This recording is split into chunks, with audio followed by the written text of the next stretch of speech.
wandering salamander. To find a mate, he sets out on an extraordinary journey that has never been filmed before. The scope of the Americas is so massive. It's an epic journey across Earth's great supercontinent, our home. There are things that you did not know exist beneath places that you have walked.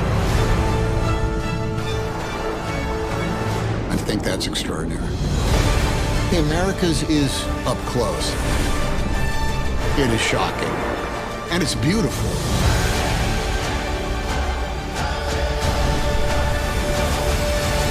The Americas premieres February 23rd on NBC and Peacock. Hello, everyone. My name is Heather Hurt with the NRW, where nerds rule the world, and I'm here with Giles Badger, who is the producer, director, film tech lead, the everything for the Caribbean episode of The Americas on NBC. How are you today? Hey, Heather. Lovely to meet you. All good and all the better for meeting you and everyone out there. Absolutely. I'm really glad we did this. I know the scheduling was kind of a mess because you're so busy, but so thank you so much for your time. I know that with the series, it's been so great. How have you been feeling since you've been hearing all of the positivity and all of the responses from the series, even though the episode that you specifically worked on just aired? I know. Last night as well, whilst I slept. Look, we're delighted. It's utterly magic. We put blood, sweat, and tears into being out in the wild, filming these amazing stories, and to hear that they're going down so well in the States, and loads of families are coming in to watch them, is just music to our ears. It's fantastic. What was your favorite thing about taking part in this project? You are a man of all trades here. So what was your favorite thing about taking part in the Caribbean episode? Well, do you know what? For the project itself, it's the sheer scale of it. We're talking, the story of a supercontinent from the Arctic right the way through the Caribbean down to Patagonia. And for a filmmaker who's been doing this for 23 years, that's just an opportunity that you just can't refuse. And when it comes down to it, which part of the Americas did I want to do? Who wouldn't want to make a show in the Caribbean, right? Absolutely. And it's beautiful there. One of the things that y'all really touch on your episode is that beauty, that natural beauty that is slowly being eaten away at by people. That's one thing that was really seen. Why did you want to provide both of those perspectives? You want to show what the natural beauty is, but humans are a part of that. So why did you come at it from that angle, especially with the crabs? Well, look, humans are part of every wildlife story, right? We're doing pretty well on this planet, and the wildlife, we have to live alongside each other. For the crabs, I guess. You've seen the crabs, right? Absolutely. I've also eaten many a crab, so I feel like I was targeted specifically for that episode. You wouldn't want to eat those. They're meant to be pretty. They're not meant to be very tasty. But look, we spent a lot of time in Cuba on that sequence waiting, right? So normally we're waiting for sunshine. This time we're waiting for rain. And when you're waiting, you're going to see the people all around you. And the people in the crab story are inextricably intertwined, if you like. So 10 million crabs that come out every March or April, and each mom has to go 6 miles from her burrow to the sea to lay her eggs. And 1,000 years ago, that would have just been through rainforest and across kind of coral and into the sea. But now, of course, there are people there and there are roads. So these crabs had a perilous journey before, but now it's even trickier. And moments there are pretty heart-wrenching, because what you have to remember is every one of those crabs has a personality. There are shy ones, there are friendly ones, but everyone is driven by her genetic drive to lay her eggs in the sea. And that, for me, made such a magical story. You made 2 points there, and I want to talk about the time that y'all spend, because this is not a small production. You know, you're not going to a place for 6 months recording and then leaving. But I do want to touch on the personality real quick. A lot of these stories, they're small stories about family, you know, animal families. And how do y'all pick? How do y'all go, you know what, I'm going to pick that specific mom crab and I'm going to follow her all the way to the end? So regarding the crabs, look, I'm just sorry, I apologize. I just want to say I'm just using the crabs as an example. you like crabs, right?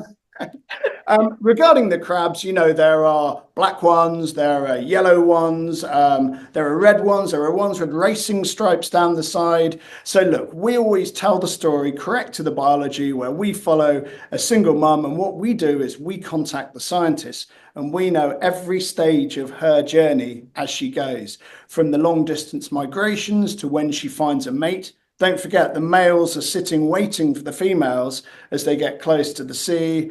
And then we see their tight embrace. She goes underground. She sits there for 14 days without eating, and her berries, her eggs get bigger and bigger and bigger. And then we follow her as she crosses the road and into the sea. So we base all our stories on scientific fact, and we follow the animals as we go. There you go. That's easy, right? It's not. That's awesome. It's, you know, the kind of the pick of the litter. So I was just curious how you pick, you know, just one. Because some of them, like in the Andes episode, we have the bear, and we know that that's a species that's going extinct. So I was wondering how, when you have such a huge swath of creatures, how you go, I'm going to do that one, that specific one. Well, that's the whole thing. We're telling the story of a species, and we're following an individual. It's, you know, it takes you on a journey yourself as a filmmaker. It's, you know, you really feel for these little things on a journey. And I think when they do cross the road and you do see, you know, thousands of these crabs being sort of squashed by cars, it's a pretty emotional experience. So, you know, you really get into the heart of these stories and the journey these crabs do. That is so sweet. To the audience out there, the episode is far more than about crabs. Actually, my favorite part was about the lemon shark, but I just wanted to use the crabs as an example. There's many species that are included in each episode, so please take a look. I now want to talk about what you mentioned about time. You know, we the general audience know that, you know, a movie, they go out for a couple of weeks to a couple months, maybe a few years if you're talking about, you know, a Peter Jackson production. But when it comes to this, you have to be out for an extended period of time, either to wait for that perfect storm or to follow this chain of just life. What was your time working on this episode? Well, look, across the series, we had 180 expeditions to weird and wonderful places of the Americas. For me, my filming period was 2.5 years, and every sequence is different. So when we went out to film the sperm whales, we spent a month trying to film these whales in their natural environments. We even went out with scientists to put cameras on top of them, and that took another I think that was 10 or 12 days. And I wanted to show you this actually. This is a camera. Well, actually, these are the cameras, tiny little cameras that go on the back of the largest tooth predator on the planet. And those cameras went down 0.5 mile beneath the surface. So, you know, every project we do is different. Most of them, the animals write the scripts. We don't know exactly what they're going to do. We have a pretty good idea, but we need to be flexible, and we need to be there for long enough so that we can tell all aspects of the stories that we want to capture. That sounds like so much fun. I wish I could just go somewhere and spend 2.5 years just being filled with passion and love of science. It sounds like so much fun. With that being said, it's y'all have to work with people. This is not a small group. You know, you're not going out on like a regular documentary where you take 3 people, you film a small area. What was it like interacting with scientists on the day-to-day? You have to take part in this just to tell the story. Yeah, I mean, look, every story we tell is true to scientific fact. So we start working with the scientists at the research phase. We find out the best places to go, how close we can get to the animals whilst not disturbing them. We work out the best time of day, the best month, and then we plan. And generally, we take the scientists with us into the field, or at least in an advising capacity. And then we get to work with local people, and it's not just the scientists that have information. In the example of the crabs, for instance, we had a wonderful naturalist who wasn't a scientist himself, but he had spent 20 or 30 years just watching crabs in the Zapata Peninsula. So working with people is part of what you need to do to film animals. It's part of the jigsaw puzzle. With that being said, we don't get to see human. I mean, we get to see humans. I already mentioned that, but we don't get to see, like, this isn't a conversation set. We're watching the animals. Why, from even from Planet Earth's perspective, why have y'all decided to look at this strictly from a animalistic or natural perspective and kind of remove that verbal element, other than, of course, Tom Hanks giving us a narrative? I mean, look, we do touch on people in the Caribbean episode. We mentioned the people on every island and whatever. But look, there's only so many amazing stories you can tell in 42 and a half minutes. And we feel in this case that the animal stories are the ones that really tug at the heartstrings, the ones that people really want to hear about. Certainly in the case of the sailfish, the pirates of the Caribbean, that kind of behavior. Yes, there are fishermen out there. There are conservation concerns for these animals, but that wasn't kind of core to the story that we wanted to tell, because we wanted to bring families together. We wanted to tug at the heartstrings, and we wanted to show what these animals, each one of these tiny little heroes, has to go through. I want to touch on a specific point you just said. There are comments that are made about the conservation efforts and about global warming and about climate change. But once again, y'all aren't honing down on that. Why not make a story about the planet a little bit more about the impacts? Why hold back on that conversation? Look, I think each and every program has its own DNA, and we wanted to focus on the animals and their emotional stories. Look, there's another program to be made out there. There's another 10 series to be made out there on the problems of people and animals. And often when it comes to telling stories, a clear through line is what brings the most impact. So that was the direction we wanted to take on this series. Sorry, I didn't mean to make it a wee bit political, but No, not at all. Not at all. I mean, these are conversations, and they are valid conversations to be had. I think that's just the route that we wanted to go down, and we felt would make the best television. And as I understand it, it's doing really well with the American public. So that's got to be a good thing, right? Yes, it's the best entertainment brings out that conversation. And yes, it's only good things.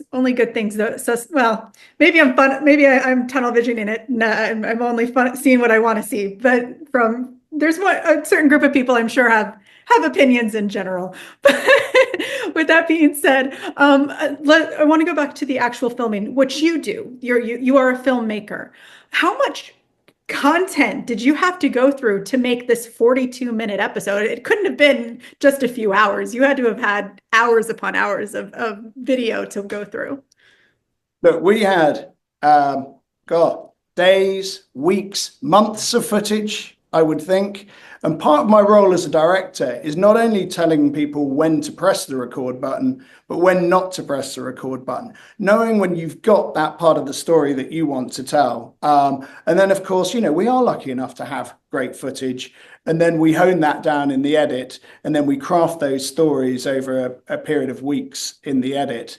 But yes, there's plenty of material to go through, all with great memories and great behavior.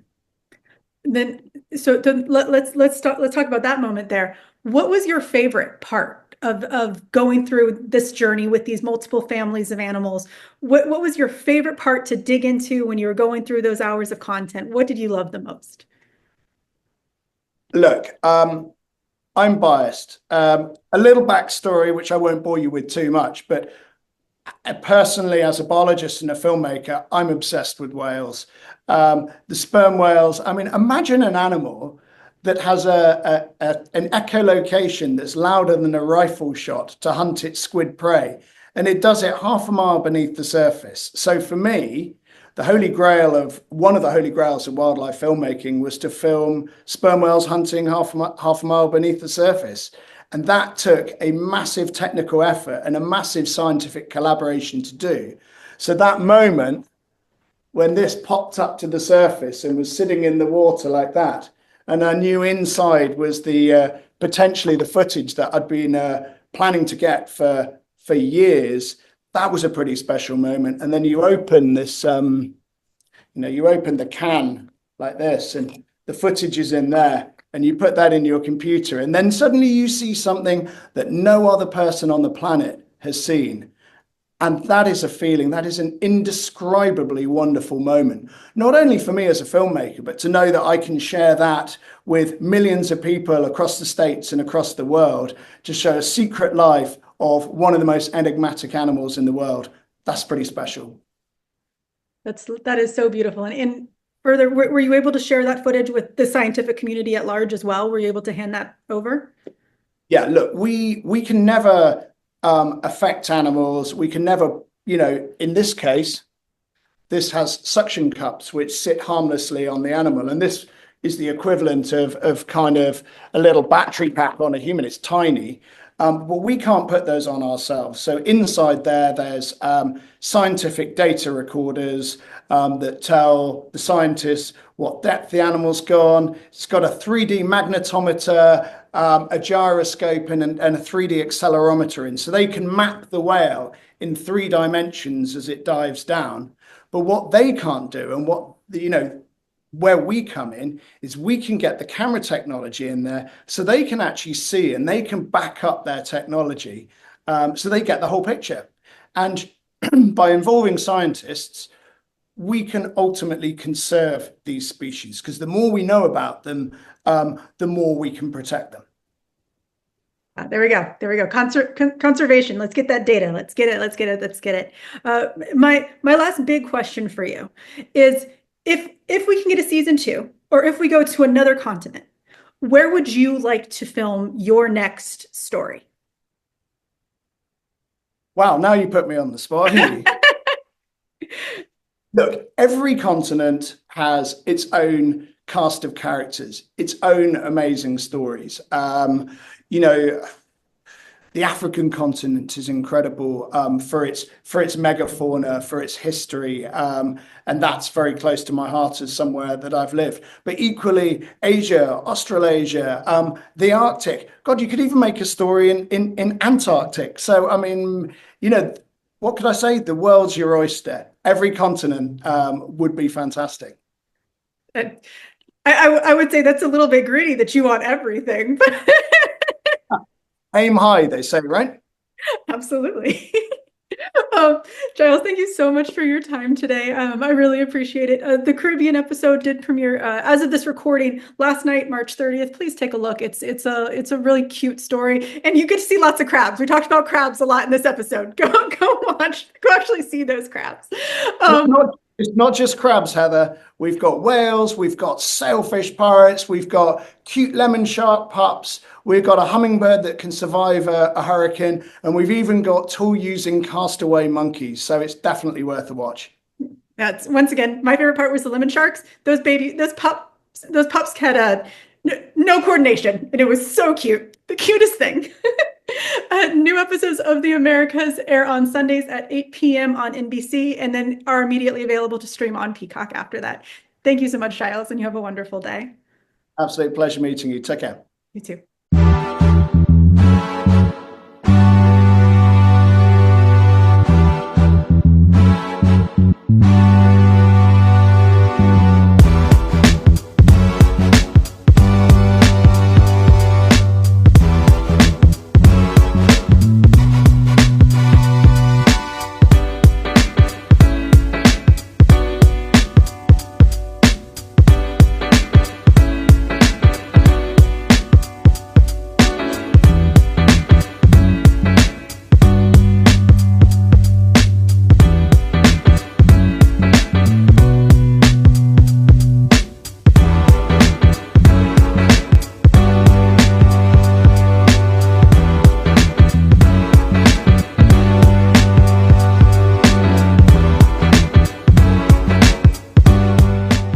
Nerds rule the world.